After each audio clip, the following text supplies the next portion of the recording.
The silence didn't just fade, it transformed. The world that once echoed with fear is breathing again. But this time, it's not the same world Dr. Neville fought to save. You're watching Draftecho, and today, we're diving into I Am Legend 2, the sequel that's not just rewriting the rules of survival, but redefining what it means to be human. After nearly 20 years, the legend returns, and so does Will Smith as Dr. Robert Neville.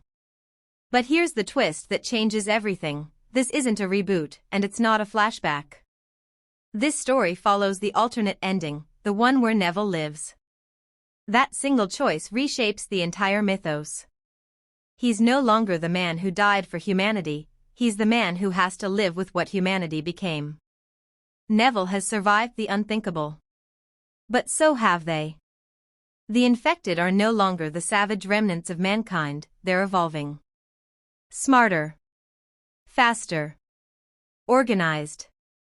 In the early concept reels shown behind closed doors, we see chilling signs, patterned markings on walls, fire signals, and synchronized movements in the dark. These aren't monsters anymore, they're architects of a new world. And maybe, just maybe, they're not the extinction of humanity. They are humanity, reborn. That's where Michael B.Jordan enters the picture. He plays a second-generation survivor, born long after Neville's world collapsed. To him, Neville's fight for the old world isn't heroic, it's delusional. He doesn't see Neville as a savior. He sees him as the man who couldn't let go. Their conflict isn't just physical, it's philosophical. Neville clings to redemption. Jordan's character represents adaptation. One man's cure is another man's cage. The leaked concept art only fuels the madness: hybrid settlements lit by bioluminescent plants, the ruins of old skyscrapers draped in vines, and human-infected alliances forming fragile communities. Picture a world where survival means coexistence, not conquest. Where the question isn't how to kill the monsters, but how to live among them. And that's the real heart of I Am Legend 2. It's not an apocalypse story anymore. It's a story about what comes after. The infected aren't just enemies. They're reflections, a distorted version of us, evolved by the very virus we feared. The film dares to ask, what if the real mistake wasn't the infection, but the cure?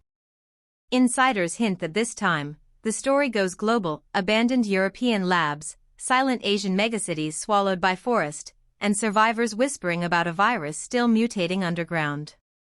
The planet didn't wait for Neville. It adapted. It moved on.